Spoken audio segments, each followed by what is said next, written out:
Hello, everyone. This is Big Alski, And GTB. and this is Chapter 18, Part 1 of Alhazard's Ninja Gaiden Sigma Hard Karma Run. And if we could put in bloopers, I probably tried that like 3 or 4 times before I finally got it how I wanted it. It's not as easy as y'all think, folks, but, we do it for the public and for Ninja Gaiden. Anyway. Isn't it kind of funny how doing commentary for a Karma run took a lot of retries? That's kind of thing.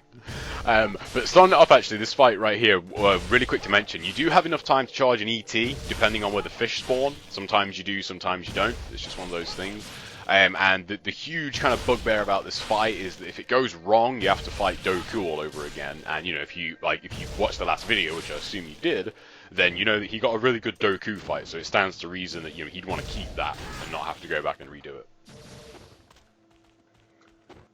So again, he killed a lot of fish with the gleaming blade. He might have been able to single them out a little bit better with the Warhammer, but again, time's going to be a factor in this chapter. Mm-hmm. I love how they put the deity there so people like me don't forget it in Chapter 6 anymore. which I was prone to do quite a bit. Now this fight is pretty frustrating. There is somewhat of a sweet spot where he was standing just then, but the only problem is the laser crabs can obviously do their laser attack, and that's going to go past it and still hit you, so you have to kind of know when they're going to do that. Listen out for it. There is a pretty, distinct audio cue for that move. So, and that's really good that he's able to get that final ET in there. Like, I mean, if that crab had have done any other attack, it would have whiffed and it wouldn't have got him. So, there's a nice extra 2,000 there. I like seeing stuff like that, like this late in the game. It shows that they're keeping up the standard. It's been like not really many points have been spared so far, which is really nice. Right. Now this fight's fairly straightforward. You just want to make sure you abuse this sweet spot right here, what he's using. You can try the gleaming blade and stand a little bit further to kind of where Ryu is looking right now in front of him. But if you do that and you get a bad spawn on the fish, then you're going to fail the time of it basically. So it's pretty much do it either way, but either way there's pretty much one thing that can go wrong, because as you can see, like that time limit almost goes down to absolute zero, so there's not a lot of time. And you tend to drift if you stand closer to the middle. Yeah, you always drift with the gleaming blade too. If you notice it in the chapter 14 fight before the key, like even though he's only doing like he's buffering in rotate like 360 wise, you still drift a little bit. Like you can't help but move a little bit just because of the nature of the move.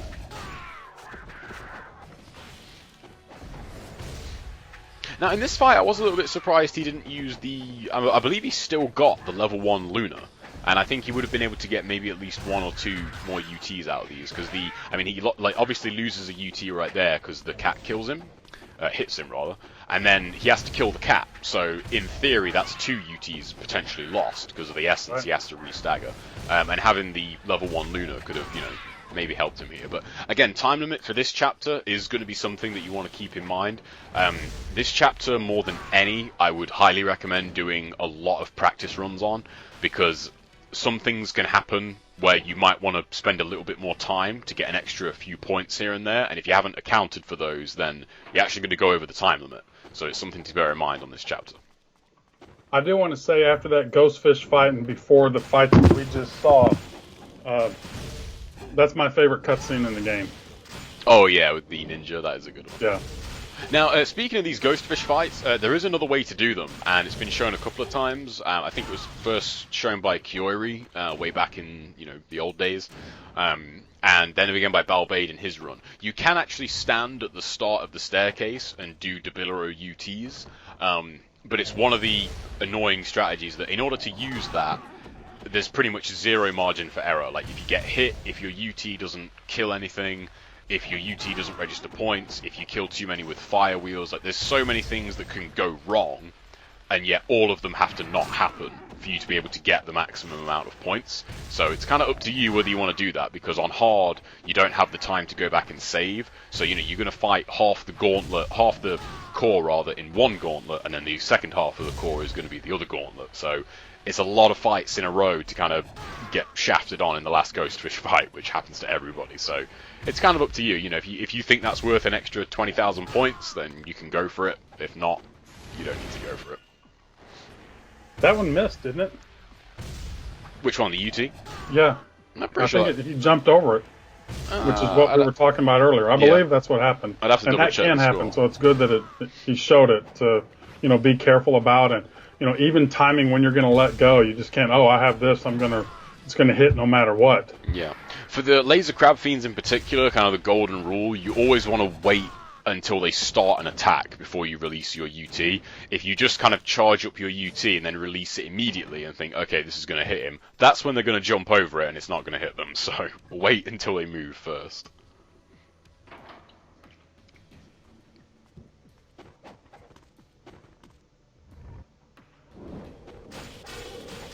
What did you think about the first time the crab came and pulled you under? That first time that happened to me was on a Karma run, funnily enough. Oh, really? Wow. Yeah, that's how I found out that was in the game. And of course, that didn't happen on the first floor, or the end of the... it doesn't start at the beginning of the gauntlets, it happens right at the end. So that right there, he's going to be able to go back and put in a save. I've always liked this room. I think this room is just really creepy. The way the eyes follow you, I think, is a really nice touch in terms of attention to detail.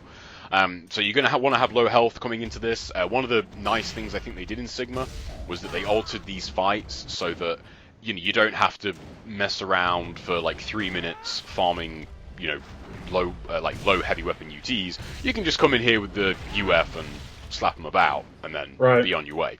One thing to note actually that I didn't notice the last time, when he comes into this fight, he actually doesn't have what I always call like true 5% health, where you notice his health bar now is flashing, and that's a really smart move when you're fighting ogres, because if you actually block that overhead smash that you just moved out the way of, that breaks your guard and does a little bit of chip damage, so that's going to put you into that 5% health where you do a lot more damage. So that's something to bear in mind when you've got the UF around, guard breaking enemies. Keep that in mind. You can kind of have a bit more health going into the fight than you actually need.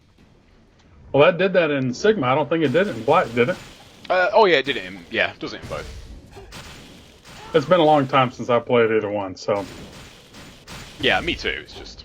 I still play. You remember it better. That's the reason you're JTB, and I'm just regular old Big Alski. I don't know. My memory's not that great. I honestly wish I had a pound for every time I forgot the deity in the game. Seriously. That's happened a lot to me. You get all the way to the first thing, and it comes up with... I think the best thing is it comes up with that text on the screen, and it says, there is a space to put a statue here, and that's when it hits you. You're like, oh, God damn it. So, much like with the other fights as well, it's nice that they chop down the time limit for this. You can just kind of blast through it with the UF, save one till last, and then, take them out. One thing to note about the ogres, when they do their transformation, when you break their mask, much like the zombies in certain attacks, they actually have a little bit of damage reduction applied to them. So usually XYY on an ogre on hard would kill them. They wouldn't be able to survive that. But when they change from state to state, they actually have a little bit of damage reduction, so it does a little bit less damage.